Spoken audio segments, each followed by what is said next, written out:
बिस्मिल्लाहिर्रहमानिर्रहीम। अस्सलाम वालेकुम नाज़रीन, मैं हूं आपको मेज़बान वसी शाह और आप देख रहे हैं एक्सप्रेस न्यूज़ की खुसूसी रमज़ान ट्रांसमिशन खैर रमज़ान। नाज़रीन गिरामी, कुछ दिन पहले हमने मौजू रखा था दीनी इल्म और दीनी जो उलूम है उसमें मुसलमान किस हद तक मुसलमान को आगे बढ़ना चाहिए, किस हद तक हर मुसलमान पर फ़र्ज़ ऐन है कि दीन का इल्म जो है वो हासिल करे। उस वक्त ये बात हुई थी कि दुनियावी इल्म जो है, जो साइंस का इल्म है, जो सोशल साइंसिस का इल्म है, दीगर जो उलूम है, नफ्सियात का इल्म है, तिब का इल्म है, इंजीनियरिंग का इल्म है, इन सब पर भी बात हुई थी कि ये भी इस्लाम के अंदर जब इल्म का लफ्ज़ इस्तेमाल होता है तो उसकी बड़ी वाज़े यानी कि माने हैं, और वो ये है कि दीन का इल्म और दुनियावी इल्म दोनों के दोनों उलूम जो हैं वो इल्म के अंदर शामिल हैं। जब कहा जाता है कि इक़रा बिस्मि रब्बिकल लज़ी, जब इल्म हासिल करो की बात होती है, जब ये कहा जाता है, हदीस भी में भी आता है, कुछ लोग कहते हैं ज़ईफ़ हदीस है, ये मकूला है कि इल्म हासिल करो खा चीन जाना पड़े, मगर इससे भी मुराद यही है कि हर दो तरह का इल्म जो है वो ज़रूरी है। इसलिए कि जब आप दुनियावी इल्म हासिल करते हैं तो वो भी ऐन दीन ही का इल्म शुमार होता है, क्योंकि दुनियावी इल्म से अगर इंसान को फलाह पहुंचती है, खैर पहुंचती है, पुल बनते हैं, मेडिकल साइंसेज में तरक्की होती है, दीगर उलूम में तरक्की होती है, इंसान को आसानी मिलती है, तो ये ऐन आप समझिए कि सवाब ही का काम है। लेकिन दुनियावी उलूम में किस किस तरीके से मुसलमानों ने काम किया, क्या क्या कारहाए नुमाया जो है वो सर अंजाम दिए, और फिर जब मुसलमानों ने कारहाए नुमाया सर अंजाम दिए, जो मुस्लिम साइंटिस्ट थे, जो मुस्लिम सोशल साइंटिस्ट थे, जिन्होंने अदब में काम किया, जिन्होंने लिटरेचर में काम किया, जिन्होंने साइंस में काम किया, तिब में काम किया, रियाजी में काम किया, उनकी बुनियाद भी दिलचस्प बात यह है कि बेशतर जो साइंसदान थे, बेशतर जो तबीब थे, उसकी बुनियाद भी दीन ही का इल्म हुआ करती थी। सो आज हम बात करेंगे दुनियावी उलूम पर, और इस्लाम किस हद तक रहनुमाई फराहम करता है, किस बात का मुतकाजी है कि दुनियावी उलूम के हवाले से किस हद तक इंसान को जाना चाहिए और इसके फवायद क्या हैं, इस पर हम बात करेंगे उलमाए कराम से जब वो तशरीफ लाएंगे। इस वक्त हुआ है नाज़रीन गिरामी तिलावत और तफसीर का, बढ़ते हैं तिलावत और तफसीर की तरफ। औज़ु बिल्लाहि मिनश शैतानिर रजीम।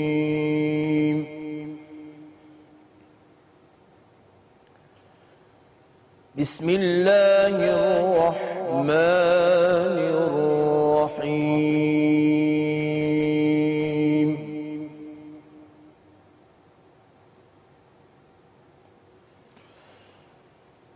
क़ुल या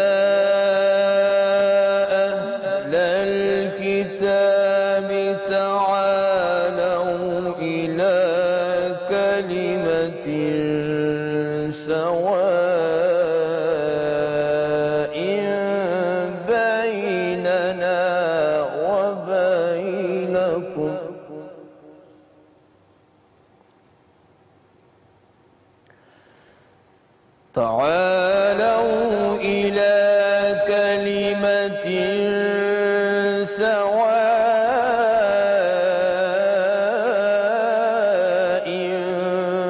بيننا وبينكم ألا نعبد إلا الله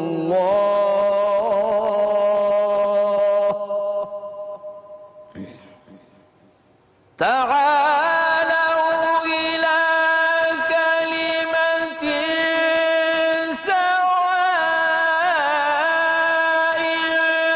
بيننا وبينكم ألا نعبد إلا الله ولا نشرك به شيئا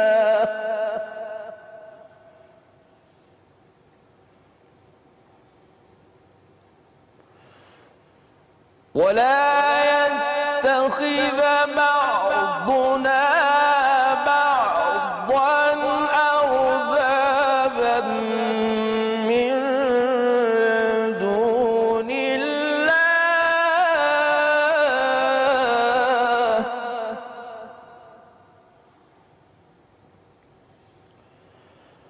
فإن تولوا فقولوا اشهدوا بأننا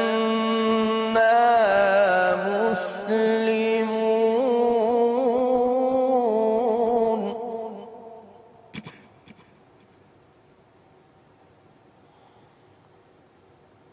يا أهل الكتاب لم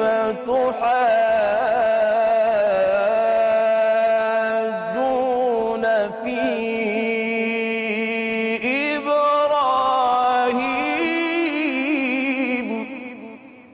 लिमा तुहाज्जून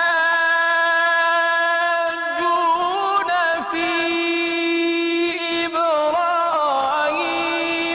वमा उन्ज़िलतित तौरात वल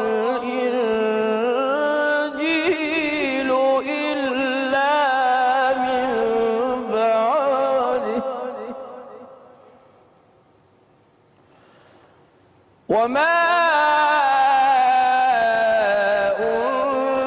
उन्ज़िलतित तौरात वल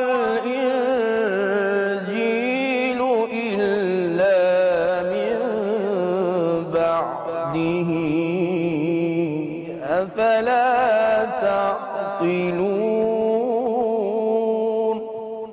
सदक़ल्लाहुल अज़ीम। अल्हम्दुलिल्लाहि वकफ़ा वसलामुन अला इबादिहिल्लज़ीना इस्तफ़ा अम्मा बअदु फ़अऊज़ु बिल्लाहि मिनश शैतानिर रजीम बिस्मिल्लाहिर रहमानिर रहीम। अस्सलामु अलैकुम व रहमतुल्लाहि व बरकातुहू। दीन इस्लाम का बेहतरीन और अनमोल तोहफ़ा क़ुरआन करीम किताबुल्लाह और अहादीस मुबारका जो कि हुज़ूर अकरम सल्लल्लाहु अलैहि वालैहि वसल्लम की ज़ुबान मुबारक से हमें और आपको मिली है। ये सबसे बेहतरीन और अनमोल तोहफ़ा है कि जो मोमिन की हिदायत के लिए, बल्कि यूँ समझ लीजिए कि इस कायनात के हर ज़र्रे की हिदायत के लिए हमें और आपको दिया गया है। जो इस रुश्द व हिदायत की रोशनी को समझ लेगा वो ईमान के इस दायरा कार में शामिल होगा और अल्लाह ताला उसके दिल में ईमान की रमक पैदा फरमाएंगे। चुनाचे अल्लाह ताला की वहदानियत के हवाले से किसी शायर ने यह कहा, उसने ये कहा कि उसको वहदानियत से तशबीह दी। उसने ये कहा कि तू दिल में तो आता है, तू दिल में तो आता है, समझ में नहीं आता, बस जान गया मैं तेरी पहचान यही है। कुरान करीम की तालीमात हो, दीन इस्लाम का ताल्लुक़ हो, अल्लाह की वहदानियत हो या हुज़ूर अकरम सल्लल्लाहु अलैहि वआलिहि वसल्लम की उस्वा हसना का मामला हो, इसका ताल्लुक़ क़ल्ब से है, दिमाग से नहीं है। अक़ल दलील मांगती है, क़ल्ब ये अल्लाह की तरफ झुकना जो है इसको पसंद करता है और इसकी फितरत में रहम दिली है। चुनाचे इस दुनिया में दीन इस्लाम के अलावा भी बेशुमार मज़ाहिब हैं। हुज़ूर अकरम सल्लल्लाहु अलैहि वालैहि वसल्लम के इस दुनिया में तशरीफ़ लाने से पहले भी अंबिया इकराम तशरीफ़ लाए, बेशुमार किताबें उनको दी गई। उन किताबों के अंदर अल्लाह ने अपने नबियों को वाज़े हिदायत के लिए पैगाम दिया और उस कौम को रुश्द व हिदायत का सामान दिया, लेकिन वो कौम उसके बावजूद भी उस पर अमल पैरा न हुई, जिसकी वजह से उन लोगों पर अल्लाह ने अज़ाब नाज़िल फरमाया। लेकिन जो अहम बात है वो ये है कि हुज़ूर अकरम सल्लल्लाहु अलैहि वालैहि वसल्लम ने जब दीन की तबलीग की या आपने इशाअत दीन का काम किया, आपसे पहले जिन अंबिया इकराम ने इशाअत तबलीग का काम किया, हमें कहीं ये मिसाल नहीं मिलती या हमें कहीं ऐसा कोई मौका नहीं मिलता कि जिससे ये बात साबित हो कि आपने कोई सख्ती या यूँ समझिए कि किसी ने जबर की किसी कैफियत के अंदर किसी कौम को मुब्तला किया हो, कि ये बात माननी है और इसी पर अमल करना है। जो मिसाल मिलती है वो ये है कि शफ़क़त और रहम दिली के साथ तमाम अंबिया इकराम ने बशमूल हुज़ूर अकरम सरकार दो आलम सल्लल्लाहु अलैहि वालैहि वसल्लम की वजह से, बशमूल हुज़ूर अकरम सल्लल्लाहु अलैहि वालैहि वसल्लम के हर नबी और पैगम्बर ने शफ़क़त से काम लिया। चुनाचे माजी में जो अंबिया इकराम गुज़रे हैं उनकी कौमों ने मुबाहले के लिए भी कोशिश की। उन अंबिया इकराम ने दावत दी है दीन को समझाने की, लेकिन आखिर में हुआ ये कि वक्त ने ये साबित कर दिया कि बातिल बहरहाल भाग गया और फरार हो गया और दीन हक़ को अल्लाह ने सरबुलंदी अता फरमाई। आज फ़ी ज़माना मज़ाहिब के दरमियान यही इज्जो इनकिसारी, यही रवादारी की ज़रूरत है कि अपने अपने मज़हब पर अमल करते हुए आप अपने दीन का काम करें, अपने उसवा-ए हसना से जो हुजूर अकरम सल्लल्लाहु अलैहि वसल्लम ने हमें और आपको सिखाया है, उसी उसवे पर अमल करते हुए हम दूसरों के लिए तबलीग का भी काम करें और इशाअत दीन का भी काम करें। बस इन तमाम चीज़ों का यही हासिल है और इस दीन का भी यही खुलासा है। अल्लाह ताला हमें और आपको हुजूर अकरम सल्लल्लाहु अलैहि वसल्लम की तालीमात के ऐन मुताबिक अमल करने की तौफीक अता फरमाए और अल्लाह ताला हमारे गुनाहों को बख्श दे और मुआफ़ फरमाए। व आखिर दावाना अनिल हम्दुलिल्लाहि रब्बिल आलमीन।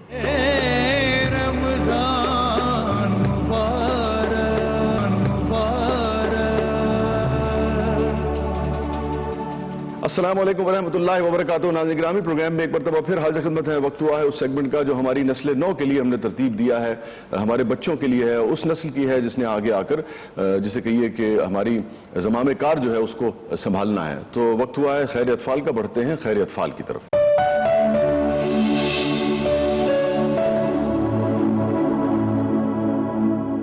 बिस्मिल्लाहिर्रहमानिर्रहीम। खैर अतफाल में खुशामदीद। मैं हूँ वैस मंगलवाला और आज भी आपके साथ मैं एक नई कहानी आपके साथ शेयर करूँगा और कुछ नए बच्चे हमारे साथ मौजूद हैं। पहले ज़रा इनसे बात कर लेते हैं, इनसे सलाम दुआ कर लेते हैं, इनसे नाम पूछ लेते हैं कि ये बच्चे यहाँ पर क्यों आए हैं, किसने भेजा है इनको, क्या करने आए हैं, क्या चाहते हैं ये बच्चे, क्या चाहते हो भाई? क्या नाम है आपका? इश्मल। इश्मर। इश्मल। इश्मल। और उसका मतलब क्या होता है? फूल की पत्ती। वाह, फूल की पत्ती। और आप यहाँ पर क्या करने आई हैं, क्यों आई हैं, क्या चाहती हैं आप? कोई कहानी सुननी है कभी आपने जिंदगी में? सुननी है। और कभी आपने कहानियां पढ़ी हैं? पढ़ी है। पढ़ना चाहिए कहानियां। जी। तो जरा लोगों को बताएं कि किताबें पढ़ने से, कहानियां पढ़ने से क्या फायदा होता है, बताएं। आपकी नॉलेज में इजाफा होता है और आपकी वोकैबुलरी बढ़ती है। जबरदस्त, बेहतरीन, 2 फायदे आपने गिनवा दिए। थैंक यू इश्मर जी। आपका क्या नाम है? हमना। हमना। अब इसका भी मतलब बताएं प्लीज हमें। जन्नत का अंगूर। जन्नत का अंगूर। अंगूर। ये तो बड़ा मजे का नाम है। मतलब रोजे में आप मुझे ये नाम बता रही हैं, जन्नत का अंगूर। मुझे तो फौरन अंगूर खाने का दिल चाह रहा है। अच्छा, अब आप बताएं, आप क्या किताबें पढ़ती हैं? जी। कौन सी? The golden egg, the little goose, the fairy tales. सारी पढ़ ली आपने। और आपको क्या फायदा हुआ स्टोरीज पढ़ने से? हमारी नॉलेज में इजाफा होता है और रीडिंग करने से हमारी वोकैबुलरी भी अच्छी होती है। सही है। और हमें रीडिंग करनी चाहिए। मजा आता है, मजा भी तो आता है। मजा सबसे आता इम्पोर्टेंट चीज तो ये होता है ना, आपको एंजॉय करते हैं आप। जी। जी। आपका नाम? मेरा नाम इल्सा तहसीन है। इल्सा तहसीन। अब इल्सा का भी मतलब बताएं जरा। अल्लाह का तोहफा। अल्लाह का तोहफा। अच्छा नाम है, गुड, जबरदस्त। तो आप कौन सी क्लास में? मैं 5। और आप रीडिंग कर रही होती हैं तो आपको क्या फायदा होता है उससे? हमारी नॉलेज में इजाफा होता है, हमें नई नई चीजें सीखने को मिलती हैं। बस सही है, नॉलेज में इजाफा हो गया, बहुत हो गया नॉलेज में इजाफा। आप तीनों ने नॉलेज में इजाफा करवा दिया। आपका क्या नाम है? मैं आसिफ। ओ मैं आसिफ। आप कौन सी क्लास में हैं? 1। और आपको कोई कहानी आती है? आती है? सुनाएंगी? कहानी आती है, सुनाएंगी नहीं? सुना दो यार, प्लीज सुना दो। चलो भाई। आती नहीं है। अच्छा, आती नहीं, चलो फिर मैं आपको सुनाता हूँ, ठीक है? ओके। क्या नाम? फारिस। फारिस। फारिस का मतलब? घोड़ा। घोड़ा कैसे चलता है, बता दो, बता दो यार। चलो कोई बात नहीं। तो फारिस, आप बताएं कि क्या नॉलेज में इजाफे के अलावा और क्या चीज होती है जो किताबें पढ़ने से, कहानियां सुनने से मिलती है? मजा आता है, नई नई चीजें पता चलती हैं। गुड, सही है। और मतलब और बुक के बारे में पता चलता है, मतलब कि और कि कौन कौन सी है। तो कभी आपने सोचा कि आप कोई कहानी लिखें? नहीं। आपने नहीं? चले मैं आपको एक कहानी सुनाता हूँ जो हमारे एक राइटर हैं, उन्होंने लिखी है। हमारे एक दोस्त हैं, वो एक राइटर हैं। अब आप बताइएगा कैसी लिखी है उन्होंने, ठीक है? तो वो जो कहानी है वो एक बच्चे के बारे में। उस बच्चे का नाम था नोमी। क्या नाम था? मतलब नाम उसका नहीं था, ये निक नेम था उसका। आपका कोई निक नेम है? आपका? आपका किसी का भी निक नेम नहीं है? हाँ, तो फिर अब निक नेम रख लेना जाकर, सही है? तो वो जो बच्चा था नोमी, एक दिन क्या हुआ कि नोमी के अब्बू जो थे उन्होंने कहा कि भाई नोमी, तुम जो है वो मेरे साथ चलो। एक हेयर ड्रेसर के पास उसको लेकर गए और उन्होंने कहा कि चलो भाई गंजे हो जाओ। क्या हो जाओ? सही, ये मेरी कहानी नहीं है, हाँ ठीक, सही बता रहा हूँ, ये मेरी इस कहानी से मेरा कोई ताल्लुक नहीं है, ठीक? अब जब नोमी ने सुना कि भाई गंजा होना है तो वो तो बड़ा परेशान हो गया। अबू प्लीज मुझे गंजा नहीं होना, अबू प्लीज। बेटा गंजे हो जाए आप अच्छे लगेंगे। अबू मुझे गंजा नहीं होना, सुनो सब मेरा मजाक उड़ाए, गंजे गंजे बोले, अबू प्लीज। बेटा कोई मजाक नहीं उड़ाएगा, आप अच्छे लगेंगे, आप गंजा कर दें इसको। अबू नहीं, अबू प्लीज। लेकिन उसके अब्बू ने कहा कि नहीं, तुम गंजे हो जाओ। कभी आपके साथ हुआ ऐसा? गंजे हुए हो या नहीं हुए? नहीं हुए, कभी गंजे नहीं हुए तुम? बचपन में हुए थे ना, तो फिर मतलब ऐसा तो नहीं होता ना यार कि नहीं हुए। तो हुआ ये कि उसको गंजा कर दिया नाई ने। वाह भाई चाचा, ऐसी टिंट तो किसी किसी की होती है। आखिर बेटा किसका है? अब जब वो गंजा हो गया और उसके अब्बू जो है वो उसे घर लेकर आ गए, तो वो परेशान हुआ, शर्माने लगा कि अब मैं बाहर निकलूंगा तो सब मेरे दोस्त मुझे परेशान करेंगे, तंग करेंगे, मजाक करेंगे मुझसे। तो वो अपने घर में अपने कमरे में बंद होके बैठ गया। उसने सोचा कि अब मैं बाहर नहीं निकलूंगा। तो बड़ी कोशिश की लोगों ने कि भाई बाहर निकले वो। कभी उसके अब्बू ने कहा कि जाओ बेटा क्रिकेट खेलो, कभी उसके किसी और दोस्त ने कहा कि आ जाओ चलो फुटबॉल खेलो, लेकिन वो ना बाहर नहीं निकला। अब आपका क्या ख्याल है, क्यों नहीं निकलता था वो बाहर? वो बहुत जिद्दी था, उसको शर्म आती थी। शर्म आती थी उसको, बिल्कुल। और उसने जिद भी कर ली कि अब तो मैं बाहर नहीं निकलूंगा। गुड। तो बहुत दिन ऐसे ही गुजर गए। अब जब देखा लोगों ने, उसके घर वालों ने, कि भाई ये तो बाहर ही नहीं निकल रहा है, अपने सर पे एक तौलिया लपेट के वो बस बैठ जाता था रोजाना अपने कमरे में। क्या करता था? बैठ जाता था अपने कमरे में। कहाँ बैठता था? अपने कमरे में। सही है, ठीक, गुड, शाबाश। तो हुआ क्या कि जब वो गंजा बच्चा नोमी अपने कमरे में बैठा रहता था तौलिया बांध के अपने सर पे, तो सारे घर वाले उसके परेशान हो गए कि भाई अब ये बाहर तो आता नहीं है, अब क्या करें। तो किसी ने उसे बैट ला कर दे दिया कि चलो भाई तुम अपने कमरे में ही खेलते रहो। किसी ने उसे फुटबॉल ला कर दे दिया कि चलो तुम अपने। लेकिन घर में कैसे खेलोगे? बाहर जाओ, बच्चों के साथ खेलो। मैं बाहर नहीं जाऊंगा। ये तुम्हारी खाला ने अमेरिका से भेजा है, और वो कह रही थी कि जब नोमी जाकर कोर्ट में खेले तो उसकी तस्वीरें मुझे भेजना। आया ना तुम्हें पसंद? चलो और बाहर चल के खेलते हैं। मम्मी, उस पर रोना नहीं चाहिए, क्योंकि बाल टेम्परेरी होते हैं, उग जाएंगे दोबारा। बिल्कुल, अनटिल अनलेस कि आप मेरी तरह बाल बार बार अपने गायब ना कर लें। ठीक, ओके। तो ये कहानी सही थी, समझ में आई आपको? आपको गंजा होने से तो डर नहीं लगता? नहीं, वेरी गुड। तो आप सब भी जो है ना वो किसी बात से ना डरें और लालच ना करें। कल हम फिर आएंगे आपके पास एक और कहानी लेके। अल्लाह हाफिज।